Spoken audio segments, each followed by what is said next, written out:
Hello everyone, मैं doctor Swati Sharma English सूत्रा में आप सभी का स्वागत करती हूँ। और आज है डे 3 मुल्क राज आनंद जी को। आज हम पढ़ेंगे। कल आर के नारायण जी के बारे में जाना था, उससे पहले इंडियन राइटिंग इन इंग्लिश शुरू से लेकर अभी टिल डेट तक के बारे में जाना था। तो आज हम लोग पढ़ेंगे मुल्क राज आनंद जी के बारे में। आप सभी इनके बारे में बहुत अच्छे से जानते हैं, इनके बारे में नहीं, इनके बारे में। और जिन्हें इंडियन चार्ल्स डिकेंस कहा जाता है बिकॉज वो he was the champion of the poor and the lolly. तो मुल्क राज आनंद जी के बारे में आप कितना जानते हैं, आपको क्या क्या चीज़ें पता है? तो let's start, let's get started. तो चलिए भाई स्टार्ट करते हैं। और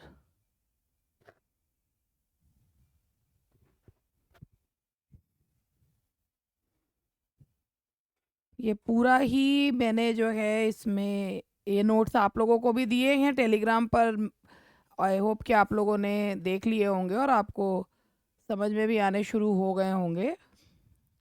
और अब मैं आगे क्या कराऊंगी ये भी मैं आप लोगों को बताऊंगी। सबसे पहले मैं आप लोगों को एक चीज़ ये बताना चाहूँगी कि ये भी जितने भी राइटर्स हैं जो मैं ये करवा रही हूँ, जैसे आज मैं मुल्कराज आनंद जी को जो है पढ़ाने के बाद कल मैं आप लोगों का एक क्वेश्चन आंसर राउंड जो है वो करेंगे। हम क्वेश्चन आंसर राउंड खेलेंगे जिसमें मैं इंडियन राइटिंग इन इंग्लिश जो क्वेश्चंस मैंने आपके नोट्स में दे रखे हैं 40 क्वेश्चंस हैं प्लस इनके कुछ क्वेश्चंस मिला के एक जो जो पढ़ते जाएंगे उसका रिवीजन करते जाएंगे। एक मेगा रिवीजन जो है वो तो बाद में करेंगे।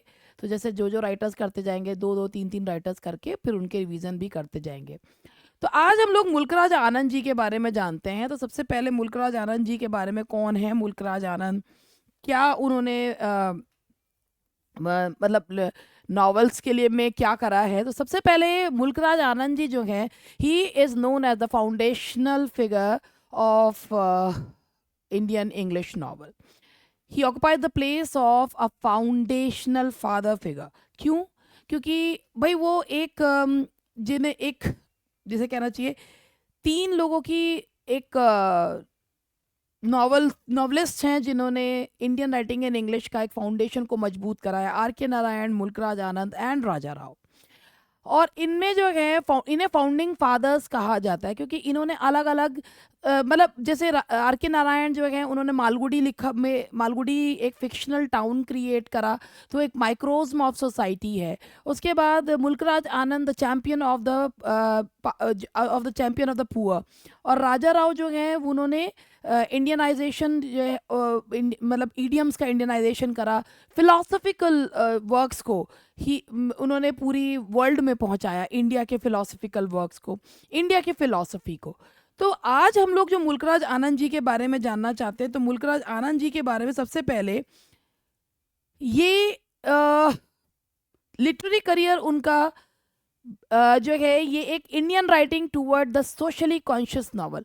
बेसिकली उन्होंने जो लिखा है ना, he is known as the champion of the poor. उन्होंने वो सोशल कॉज उठाया जिसके बारे में बात करने से लोग डरते थे। और उन्होंने he was born and in in Peshawar जो कि अब पाकिस्तान में है। और उनके फादर जो हैं लालचंद कॉपर स्मिथ थे। बाद में उनके फादर ने ब्रिटिश इंडियन आर्मी जो है वो ज्वाइन कर ली थी। और उनकी मदर जो ईश्वर कौर जो थी वो सेंट्रल पंजाब से थी। उनके फिक्शन में we can see the blending of European realism with Indian social realities. और जब आनंद जो है वो पढ़ने के लिए when he went to London to study, तो उन्होंने ना टी एस इलियट के साथ काम किया। टी एस इलियट का जो जर्नल था दैट वाज क्राइटेरियन, उसमें काम करा। और उसके अलावा उन्होंने ब्लूम्सबरी ग्रुप, जिसकी एक एक इंटेलेक्चुअल्स का ग्रुप था, जिसकी जो लीडर थी वो थी वर्जीनिया वुल्फ। उसमें उस इंटेलेक्चुअल ग्रुप में उन्होंने समय बिताया।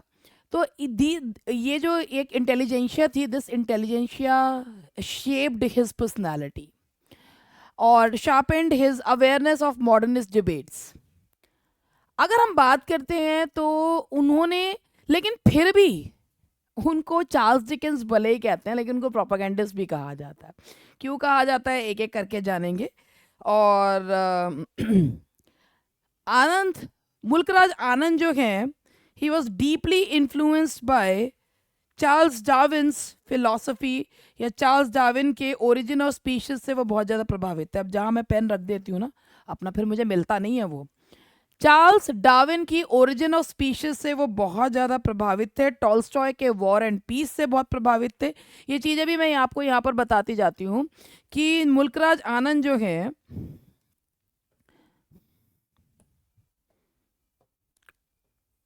मुल्कराज आनंद was influenced, अगर मैं कोई चीज बोर्ड पे लिख रही हूं तो आप लोग भी उसको नोट कर सकते हैं, by Darwin's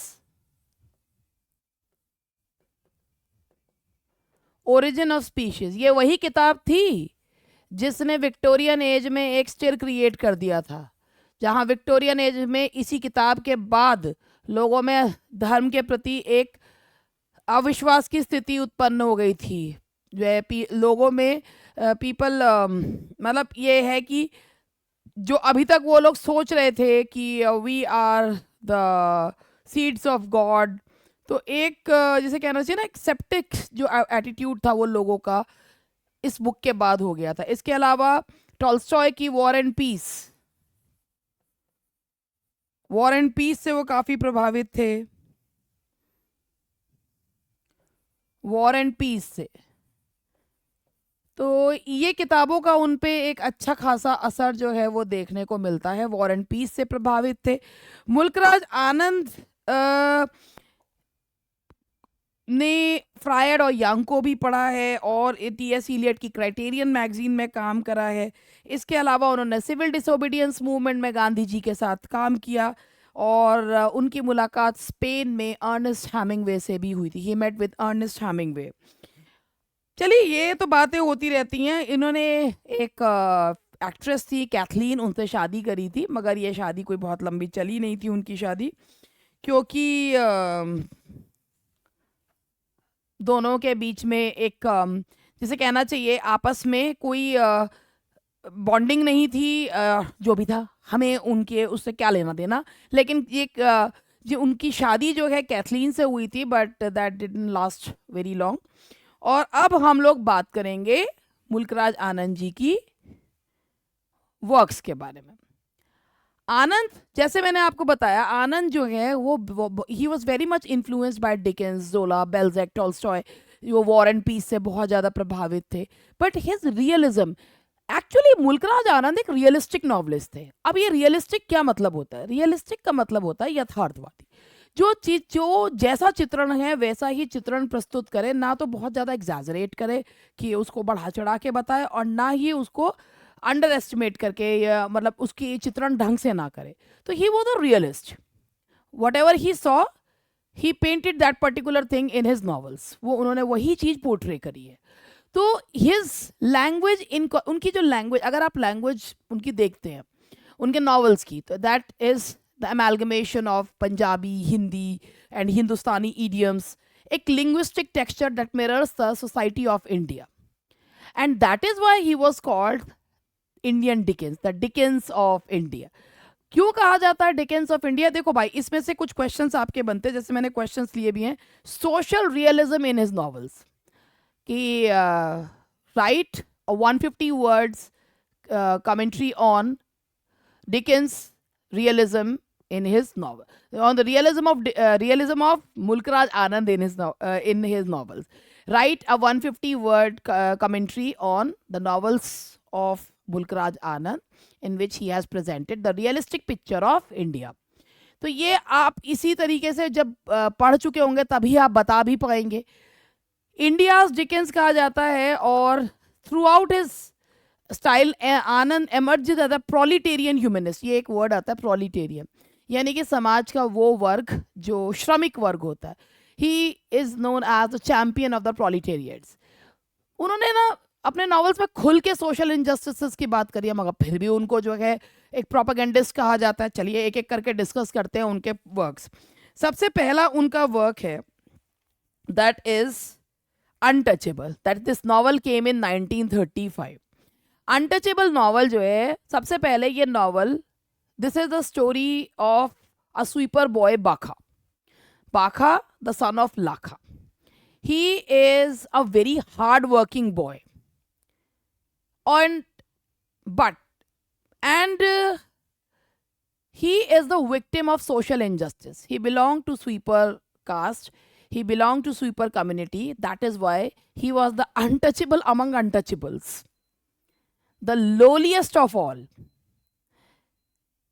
Here he has also presented the vicious face of the so-called upper caste, where Pandit Kalinath tries to molest Sohini, the sister of Bakha. On the one hand, these so-called upper caste people can't even face the shadow of that untouchable. And on the other hand, they are very eager to molest their women. So, this is the irony of this social injustice. Now, in untouchable, जो main चीजें हैं untouchable की, the preface of this novel is written by E.M. Forster. E.M. Forster, कुछ main points हैं. E.M. Forster preface याद रहना चाहिए. E.M. Forster wrote the preface to this novel.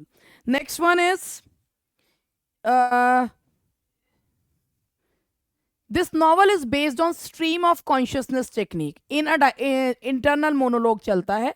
This novel is based on stream of consciousness technique. आप सोच सकते हैं क्यों चलती होगी stream of consciousness. अरे भैया ब्लूम्सबरी ग्रुप से काफ़ी प्रभावित थे. ब्लूम्सबरी ग्रुप की लीडर कौन थी? Virginia Woolf. वर्जीनिया वुल्फ जो है उनका सिग्नेचर स्टाइल क्या था? Stream of consciousness. Stream of consciousness होता क्या है? विचारों की श्रृंखला, एक विचार से दूसरा, इंटीरियर मोनोलॉग, बट केवल जो है कॉन्शियसनेस चेंज होती रहती है. तो ये जो नॉवल है untouchable, this is the story of a day in a sweepers life, बाखा. एंड बाखा is unlike the traditional sweepers. He goes to clean the 3 rows of latrine every day, but he lives in an outcast colony. His sister is very beautiful, and Pandit Kalinath tries to molest Sohini. Now Bakha goes to city to clean the street on behalf of his father, but wherever he goes, he is humiliated everywhere, because according to him, he cleans the shit of everyone, but people treats him like shit. So this is the irony of our country, that people who does the most sacred work are treated like shit, are treated like scum of the earth. This novel presents 3 solutions to remove untouchability. When मतलब जब ये novel ख़त्म होता है तो बाखा के सामने देर आर 3 सॉल्यूशंस बिफोर बाखा. और क्या क्या हैं? Excepting Christianity. Second one, Gandhi ji जो है वो हरिजन जो है वो नाम देते हैं, एंड गांधी जी मतलब उनको एक मूल मंत्र देते हैं कि भाई अपने आप को साफ सुथरा रखो.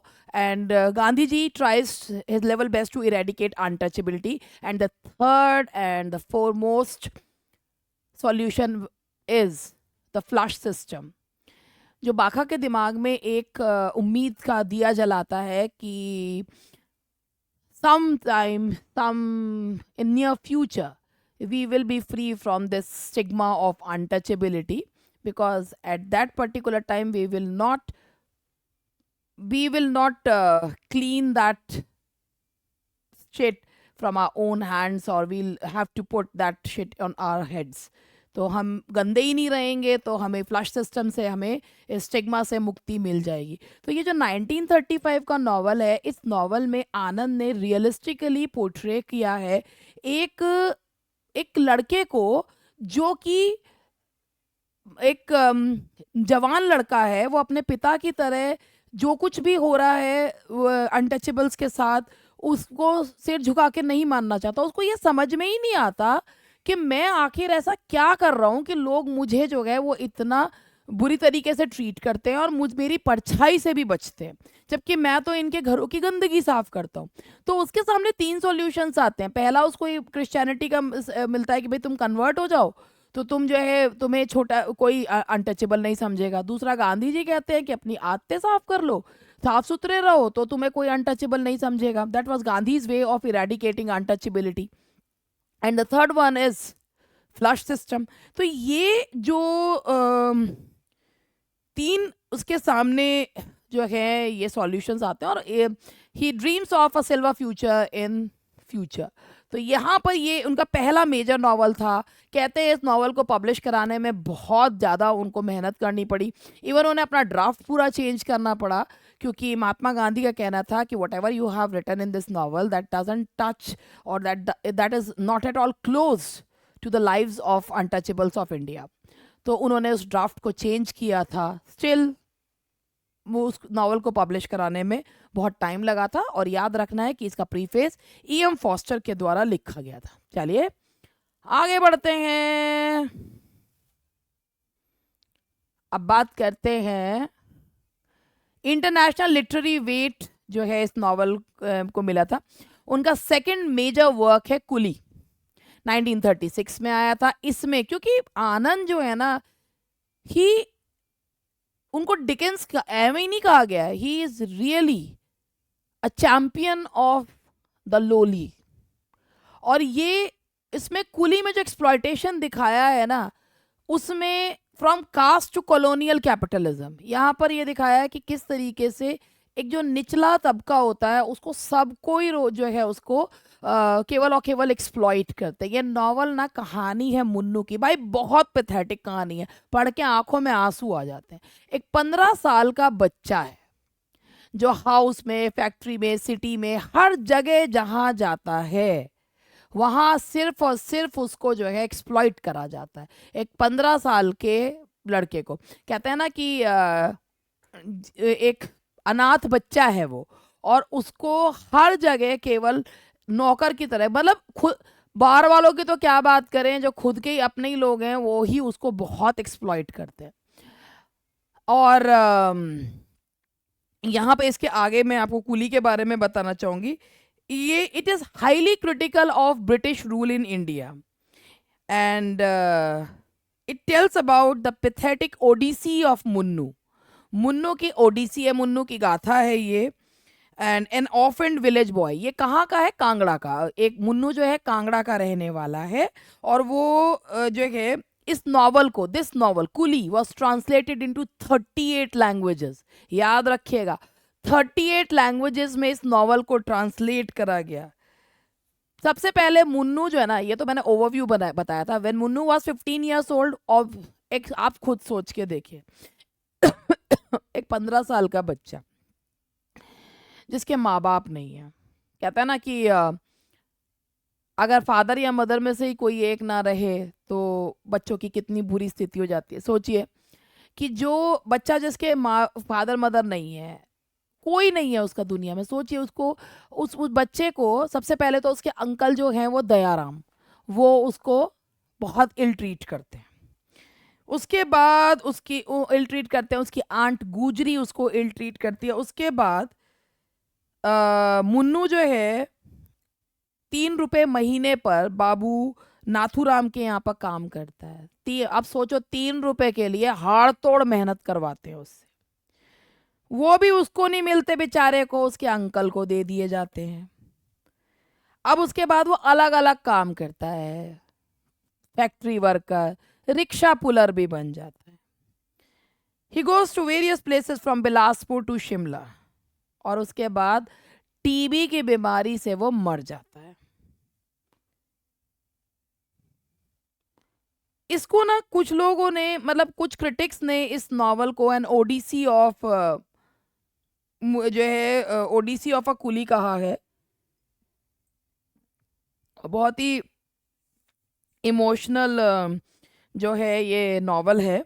लेकिन लेकिन लेकिन इसे जो कैरेक्टर्स है मैं आपको बता भी देती हूँ। मुन्नू है, मिस्टर मेनवेरिंग हैं जो मुन्नू को अपना रिक्शा वाला बनाती हैं, रतन मुन्नू का दोस्त है, बीबी उत्तम कौर, और सेठ प्रभा दयाल, दयाराम, पार्वती, चिमटा साहब, और ये कुछ कैरेक्टर्स हैं इसमें। ये नॉवल जो है ना, इस नॉवल को कूली को कहा गया है it's a novel of propaganda, कि बहुत ज़्यादा इसमें बढ़ा प्रोपागेंडा किया गया है, बढ़ा चढ़ा के बात की गई है। और एस सी एस सी हेरर ने इस नॉवल को डाउनराइट प्रोपागेंडा कहा है। एस सी हेरर calls this novel downright propaganda. तो ये है आपका that is two leaves and a bird. तो ये नॉवल था 1936 का, मुन्नू की कहानी है। एस सी हेरर calls this novel downright propaganda. तो वैसे भी डिकेंस इनके बारे में ये कहा जाता है, मुल्कराज आनंद जी के बारे में, कि ये जो है ना सतही तौर पे चीजों को बताया गया था। एक कहावत सुनी होगी आपने, जाके पैर ना पड़ी बिवाई, वो क्या जाने पीर पर आई। तो इनके बारे में कहा जाता था कि ये जो है चीजों को एग्जैजरेट करते थे। लेकिन मेरा मानना ये है, और बहुत सारे लोगों का मानना ये है, कि ऐसी बात नहीं है कि किसी में तो गट्स थे कि जो समाज का वो दबा कुचला वर्ग है उसकी परेशानियों को मेन स्ट्रीम में लेके आना, भले ही उन्होंने सरफेस लेवल पे ही लिया। और वो कहता ना, कुछ तो लोग कहेंगे, लोगों का काम है कहना। जैसे मेरी जब आप क्लासेस देखेंगे तो, और अपने हिसाब से देखेंगे तो उसके बाद लोग उसमें भी कहेंगे ये नहीं, ये कराओ, ये समझ में नहीं, पहले ये कराओ। और फिर मुझे जब मैं इस पे जवाब देने की सोचूंगी तो मुझे भी कहा जाएगा कुछ तो लोग कहेंगे, लोगों का काम है कहना। चल मैं भटक गई, आगे बढ़ते हैं। Two leaves and a bird पे आते हैं। Two leaves and a bird चाय की पत्तियों के बागान की कहानी है। दो लीव्स एंड अ बर्ड, इसके बारे में बताती हूँ। It's a dramatic novel. अभी पहले मैं एक बात पूछना चाहूंगी, आपने जो मैंने अभी आपको मुल्कराज आनंद के बताया, कुली को डाउनराइट प्रोपागेंडा कहा जाता है। बताओ बताओ किसने कहा था डाउनराइट प्रोपागेंडा? क्या नाम था उस क्रिटिक का? एस सी हेरर। सही है, एस सी हेरर। अच्छा ये बताइए, अनटचेबल का who wrote the preface to untouchable, किसने लिखा है? Yes, that is E M Forster wrote the preface to the untouchable. ठीक है जी, चलिए आगे बढ़ते हैं। Two leaves and a bird ये एक ड्रामेटिक नॉवल है, ड्रामा जैसी क्वालिटी है। ड्रामेटिक नॉवल है, 1937 में आया था, और ये भी गरीबों के ऑपरेशन पर ही आधारित है। It is also based on the operation of the poor. ये कहानी जो है, एक पंजाबी पीजेंट है, एक गरीब मजदूर है पंजाबी, जिसको होशियारपुर का, जिसको झूठे वादे कर कर मैकपर्सन टी एस्टेट आसाम में लाया जाता है। इस नॉवल पर एक मूवी बनी है। This novel was adapted into a film named Rahi. Rahi picture इस नॉवल पर बनी है, देवानंद ने उसमें रोल प्ले करा है। और इस नॉवल का सेंट्रल कैरेक्टर है Gangu. He goes to the tea plantation of Assam with his wife Sajani and daughter Leela. Now, Sajni dies of malaria, and one day the assistant manager of the Assam tea estate, Reggie Hunt, tries to molest Rajni. नहीं, लीला, जो उसकी बेटी है, सजनी और गंगू की बेटी को वो मोलेस्ट करने की कोशिश करता है। लेकिन जब गंगू उसको बचाने की कोशिश करता है तो वो गंगू को गोली मार देता है। लेकिन जूरी जो है वो सब के सब रेगी हंट के पक्ष में ही फैसला देते हैं और वो छूट जाता है। तो ये जो नॉवल है, ये two leaves and a bird, ये नॉवल जो है इसमें दिखाया गया है कि किस तरीके से हमारे ही देश में हमारे ही लोगों को किस तरीके से एक्सप्लॉइट करा गया। और मैं आपको एक बात बताऊं, हमारे देश में हमारे लोगों को एक्सप्लॉइट करने का कारण है और कारण ये रहेगा कि भाई जब तक तुम बटे रहोगे तब तक ये ही चीज़ें होंगी। अगर आपको कोई अपने ही लोगों के खिलाफ भड़का रहा है, या आपको कोई ये चीज़ कह रहा है कि किसी एक वो कहानी सुन रखी है आपने कि एक जो है एक बहेलिये ने तोते पाल रखे थे। और जो उसने पूछा कि एक तोता अलग बैठा हुआ था। तो उसने एक आदमी आया, उसने पूछा कि भाई ये जो तोते हैं इनकी क्या कीमत है। तो उसने कहा 50 रुपये। तो उसने कहा और इस ये जो अलग बैठा है इसकी तोते की कीमत क्या है। इसने कहा इसकी 5,000 रुपये कीमत है। कहता ये 50 रुपये की और ये 5,000 की क्यों है।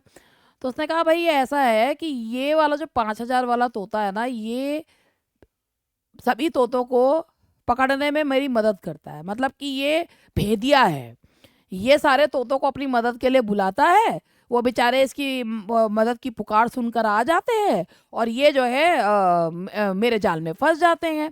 इसीलिए इसको मैं अलग रखता हूँ, इसको मैं अलग ट्रीट। तो कहता तुम इसे बेचने को क्यों तैयार हो। कह रहे मेरे लिए तो पैसा मायने रखता है। ये आज ये धोखा दे रहा है, कल किसी और को मैं तैयार कर दूंगा धोखा देने के लिए। तो कहने का मतलब ये है, जो एक कहानी मैंने आपको सुनाई वो ये है कि अगर आप अपने ही लोगों को धोखा देंगे तो आपको जो है वो वैल्यू आपकी भी नहीं है। क्यों नहीं है वैल्यू? क्योंकि भाई जिसको जिसने आपको भेदिया बनाया है उसे पता है भेदिया कैसे बनाया जाता है। तो ऑब्वियसली वो औरों को भी तैयार कर लेगा। और जैसे ही आप उसके आपको उसको आपसे बेहतर मिलेगा, वो आपको भी जो है वो चेंज कर देगा। तो यही इसमें बताया गया है कि कॉलोनियल रूल इतने लंबे समय तक इंडिया पे रहने का कारण यही था कि भाई लोग जो हैं वो अपने ही लोगों की सफरिंग पे खुश हुआ करते थे। तो ये जो नॉवल है two leaves and a bird, it is a dramatic novel. और इस नॉवल में इन्होंने हाईली क्रिटिसाइज किया है कॉलोनियल रूल को। अब बात करते हैं लाल सिंह ट्रायोलॉजी की। लाल सिंह ट्रायोलॉजी जो है ये 3 नॉवेल्स हैं। ट्रायोलॉजी मतलब 3 नॉवेल्स हैं, जिसमें village, across the black waters and the sword and the sickle है। जिसमें उन्होंने लाल सिंह की जर्नी को बताया। ये लाल सिंह आमिर खान वाले लाल सिंह जी नहीं है। लाल सिंह की जर्नी को बताया है रूरल पंजाब से यूरोप तक। जब गुलाम भारत था तो भारत के सिपाहियों को वर्ल्ड वॉर फर्स्ट में भी लड़ने के लिए भेजा गया था। और इसमें basically revolutionary fervour and all that है। सोर्ड ऑन द जो सिकल है, ये इसका टाइटल कहाँ से लिया गया है? ये जो है जॉर्ज ऑरवेल ने दिया है, who also offered a favourable review, जिन्होंने इसे बहुत अच्छा रिव्यू भी दिया, जॉर्ज ऑरवेल ने। तो इसके बारे में थोड़ा सा मैं और बता देती हूँ द लाल सिंह ट्रायोलॉजी के बारे में। और जैसा कि मैंने अभी आपको बताया कि जो पहला नॉवल था 1939 में आया था, विलेज, ये पहला नॉवल है लाल सिंह ट्रायोलॉजी का।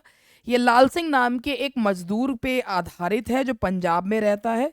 और ये लाल सिंह की शुरुआती ज़िंदगी, it tells about the happy phase of Lal Singh when he lived with his friends and family, and he is charged with molesting a girl on the occasion of his elder brother's marriage. And his face is blackened and he is made to ride a donkey. Unable to bear this disgrace, he runs away from his home. तो यहाँ पे ये दिखाया गया है कि उसके लाल सिंह के ऊपर एक आरोप लगता है और वो अपने ही घर से भाग जाता है। Across the black water, that came in 1939। और इसमें लाल सिंह, जिसको लालू नाम से भी पुकारा जाता है, इंडियन आर्मी में उसकी दिखाई गई है लड़ाई जो है वो दिखाई गई है ब्रिटेन वर्ल्ड वॉर फर्स्ट के दौरान, जब वो ब्रिटेन की तरफ से जर्मन से लड़ता है। This is the only Indian English novel set in world war first. Sword and the Sickle, this title of this novel was suggested by George Orwell। और आनंद जो है ना वो इस नॉवल का टाइटल, ये जो लास्ट है ना, the sword and the sickle, Anand इसका नॉवल का नाम रखना चाहते थे all men are brothers. Anand क्या रखना चाहते थे इसका नाम? All men are brothers, the sword and the sickle का। मगर जॉर्ज ऑरवेल ने, जिन्होंने इस नॉवल को बहुत फेवरेबल रिव्यू भी दिया है, उन्होंने ये नाम रखा the sword and the sickle. उसके बाद यहाँ तक आपको मेरी बातें अगर समझ में आ गई तो एक क्विक राउंड खेलते हैं, क्वेश्चन आंसर क्विक राउंड खेलते हैं, फिर उसके बाद आगे बढ़ेंगे, फिर मैं आपको इसका जो है वाइंड अप करूँगी।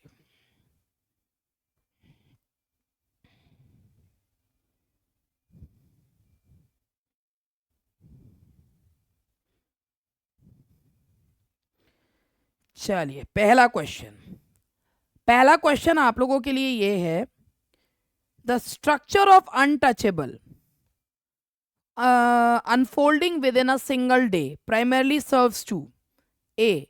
Create suspense through linear action. B. Intensify psychological realism and social claustrophobia. Highlight episodic comedy without cast. D. Portray spiritual transcendence. Untouchable का जो स्ट्रक्चर है एक सिंगल डे का है और ये क्या बताता है? सस्पेंस क्रिएट करता है, साइकोलॉजिकल रियलिज्म बताता है, एपिसोडिक कॉमेडी बताता है, या स्पिरिचुअल ट्रांसेंडेंस बताता है? सही जवाब है बी, ये एक साइकोलॉजिकल रियलिज्म जो है वो बताता है। नेक्स्ट इसका है आपका, which narrative technique dominates untouchable? Which narrative technique dominates untouchable? Interior monologue, magic realism, epistolary fragmentation, या सरियलिस्ट एंटी नैरेटिव? सबसे पहले ये है कि इंटीरियर मोनोलॉग है या मैजिक रियलिज्म है। मैजिक रियलिज्म का मतलब होता है फिक्शन और मैजिक मिक्स कर देना।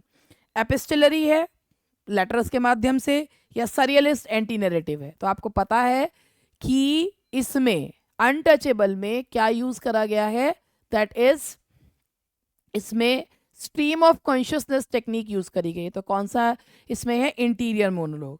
और मुन्नू की जो how old is Munoo in this novel? Coolie. अभी बता दो ना अपने आप। Yes, he is a 15-year-old orphaned boy.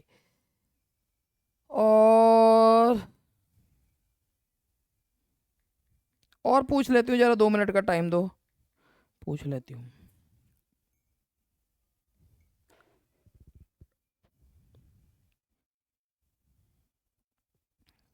फटाफट क्वेश्चन पूछती हूँ। Mulk Raj Anand is best known for writing about kings and queens, the poor and oppressed, space exploration, fairy tales? That is B, poor and oppressed. The novel untouchable tells the story of, अब आप सोच रहे होंगे बहुत easy question पूछ रहे हैं, इससे पहले थोड़े से डिफिकल्ट थे, तो मैंने कहा थोड़े सिंपल ही पूछ लूँ। The novel untouchable tells the story of, किसकी कहानी बताता है? बाखा की। बाखा कौन है? Sweeper. Who wrote the preface to the untouchable? E.M. Forster. Two leaves and a bird is based on railway station, tea plantation, school, या village fair? That is based on tea plantation. which movement influenced Anand's writing? Anand किस प्रकार के writer कहलाते हैं? Romantic, post modern, social realistic, impressionistic?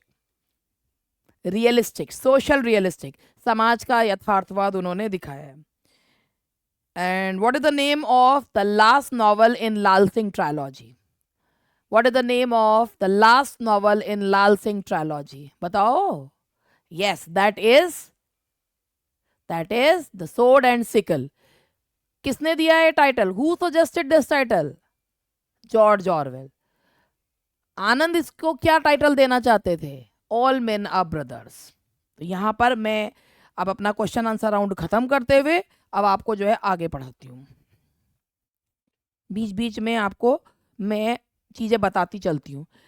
Big heart, ये अनंत की कहानी है और ये क्राफ्ट्समैनशिप और इंडस्ट्रियलाइजेशन के बीच में एक टेंशन दिखाती है। तो क्या है ये बिग हार्ट? ये जो नॉवल है ना बिग हार्ट, ये भी स्ट्रीम ऑफ कॉन्शियसनेस टेक्निक पर ही आधारित है। ये भी एक दिन की कहानी है अनंत की। अनंत और कॉपर स्मिथ्स, जो ठठेरे होते हैं कॉपर स्मिथ्स, ये नॉवल जो है वो दिखाती है मशीन, जो सिंबल है इंडस्ट्रियलाइजेशन का, कैपिटलिस्ट का, और कॉपर स्मिथ की एक छोटी सी कम्युनिटी जो कि सिंबल है 30 आवर्स का, ठठेरों का। तो कॉपर स्मिथ्स को फैक्ट्री खुल जाने से वो जॉबलेस हो गए हैं। तो ये कहानी big heart, stream of consciousness, Ananta की कहानी है। और जो फैक्ट्री है that is a symbol of capitalism, और जो ठठियार कम्युनिटी है it is a symbol of the working class, the प्रोलिटेरियट्स।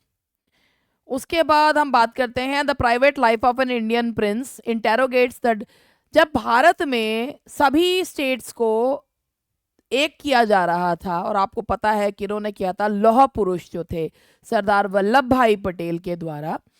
तो ये कहानी जो है the private life of an Indian Prince, इनके बारे में भी मैं आपको बता देती हूँ। ये एक तरीके से ना ये जब उस समय रियासतें जो है वो ख़त्म की जा रही थी, तो वहाँ जो रियासतों के राजकुमार थे उनके दिमाग पर क्या असर पड़ रहा था, ये उसकी कहानी है। एक इसमें कहानी है प्रिंस विक्टर की, जो बहुत ही ज़्यादा, जिसे कहना चाहिए एक उनको स्लॉथ कहा गया है इस नॉवल में भी। बहुत ही सुस्त काम करने वाले, कुछ ना करने वाले किस्म के व्यक्ति हैं वो। और उनकी 3 पत्नियां हैं प्रिंस विक्टर की। ही हैज़ 3 वाइफ्स, और ही और उनकी एक कीप भी है गंगा दासी, जो कि एक निम्फोमैनिएक है। और प्रिंस जो हैं प्रिंस की डार्क लेडी हैं वो। और वो जो गंगा दासी हैं वो प्रिंस को भी छोड़ देती हैं, प्रिंस थोड़े से बावले हो जाते हैं। तो प्रिंस जो है जब उनकी स्टेट उनसे छीन ली जाती है, तो he is unable to bear double loss. क्या क्या हुआ, एक तो उनकी डार्क लेडी उनसे छिन गई, उनकी रियासत उनसे छिन गई, तो वो बावले हो जाते हैं। He ultimately goes mad, prince Victor. तो ये एक कहना चाहिए एक न्यूरोटिक महाराजा की कहानी है। उसके बाद एक इनका एक वर्क है दैट इज ऑटोबायोग्राफिकल प्रोजेक्ट है, जो इनकी जिसे द मॉर्निंग फ्रेस, इस नॉवल के बारे में एक्चुअली ये उनका एक ऑटोबायोग्राफिकल नॉवल है। 7 एजेस ऑफ मैन, बहुत सारे लोग इससे वो हो जाते हैं कि भाई उनका नाम क्या है। 7 ages of man, 7 ages of man कहाँ से लिया गया है, ये शेक्सपियर के जो है टाइटल लिया गया है। और 7 एजेस ऑफ मैन एक्चुअली वो अपनी एक ऑटोबायोग्राफी लिखना चाहते थे। और ये इनका जो मॉर्निंग फेस है, ये इसमें काफ़ी इसको वैल्यू दी जाती है। क्यों दी जाती है? क्योंकि इस नॉवल से, मॉर्निंग फेस से ने उनको साहित्य अकेडमी अवार्ड जो है वो मिला था। ही गॉट साहित्य academy award in 1972 for the novel the morning face. तो ये इसमें जो प्रोटैगनिस्ट है कृष्ण चंद्र, उसकी कहानी, उसका एडोलसेंस बताता है। और फर्स्ट पार्ट है नॉवल का 7 समर्स। ऑटोबायोग्राफी का पूरा नाम है 7 एजेस ऑफ मेन। पहला नॉवल है 7 समर्स, दूसरा है मॉर्निंग फेस। तो ये देखिए 7 part autobiography of which morning face is the, मतलब पब्लिश ये हुआ था। और the novel it covers the period of Krishna Chandra school days. और 7 समर्स, फर्स्ट 7 समर्स जो है उनका फर्स्ट 7 इयर्स जो है। और इस नॉवल को ये कहा जाता है कि भाई ये नॉवल जो है उनका, इस मॉर्निंग फेस ये सेकंड पार्ट है इसका, और इस नॉवल की वजह से उनको साहित्य अकेडमी अवार्ड जो है वो मिला था। बाकी और क्विक रिवीजन करते हैं। Mulk Raj Anand is known as the Charles Dickens of India. He married the actress Kathleen, and he had a daughter Rajni, but the marriage didn't last long. Untouchable is the shortest novel by Anand. Coolie has been criticized as a novel of propaganda, and E.M. Foster wrote the preface to Untouchable. एक और चीज है, ही आनंद founded Indian Progressive Writers Association. Indian Progressive Writers Association. He is known as the champion of Daridra Narayan, the poor. और जब untouchable publish कराने के लिए गए थे ना, तो 19 बार रिजेक्ट करा गया था। एंड बट हिम्मत नहीं हारी, जो है ना, कहते हैं ना कि कोशिश करने वालों की कभी हार नहीं होती। तो वही वाली बात है, 19 बार his novel was rejected, but he didn't lose hope. And when this novel got published, it created a stir among the society, because he showed the mirror, the real image of society. And obviously you know it very well. हम तो शीशा भी देखते थे, हम तो mobile की selfie भी तब अच्छी मानते हैं जब फिल्टर लगा हुआ होता है। तो nobody wants to see the real face तो वही चीज़ आनंद ने दिखाई थी, that is why it created a stir. और गांधी जी ने आनंद से कहा था योर अनटचेबल साउंड, मैंने बताया था ना कि गांधी जी की ने कहा था कि भाई तुम्हारे जो अनटचेबल्स है ना वो अनटचेबल जैसे लग नहीं रहे। तो उन्होंने कहा था गांधी जी ने your untouchable seem too much sound too much like Bloomsbury intellectuals. तो तुम्हारे अनटचेबल्स के साथ एक भारत का आम अनटचेबल कभी कनेक्ट ही नहीं कर पाएगा। तो उन्हें अपनी ड्राफ्ट को भी चेंज जो है वो करना पड़ा था। तो यहाँ पे हेयर आई रेस्ट। और मैं आपको थोड़ा सा और चीज़ें बताना चाहती हूँ कि इनके और भी जो वर्क्स हैं जैसे अनटचेबल, कुली, और ये तो हमने कुछ इंपॉर्टेंट वो बताए हैं। इसके अलावा उन्होंने शॉर्ट स्टोरीज भी लिखी हैं, लगभग 70 शॉर्ट स्टोरीज उन्होंने लिखी हैं। और एक आपने लॉस्ट चाइल्ड पढ़ भी रखी होगी, ये 9th क्लास में लगी हुई है एनसीईआरटी में। बार्बर्स ट्रेड यूनियन है, और tractor and the corn goddess, और 7 समर्स, मॉर्निंग फेज। अच्छा, एक और चीज़ मैं आपको बताती हूँ। जब ये अपनी ऑटोबायोग्राफी पे काम कर रहे थे उनकी ऑटोबायोग्राफी थी 7 एजेस ऑफ मेन, जिसमें पहला था 7 समर्स, लेकिन वो 4 ही वॉल्यूम्स कंप्लीट कर पाए। 7 summers, the morning face, confession of a lover and the bubble, यही कर पाए, उसके अलावा कर नहीं पाए। करना तो 7 वॉल्यूम्स लिखना चाहते थे मगर कंप्लीट कर नहीं पाए।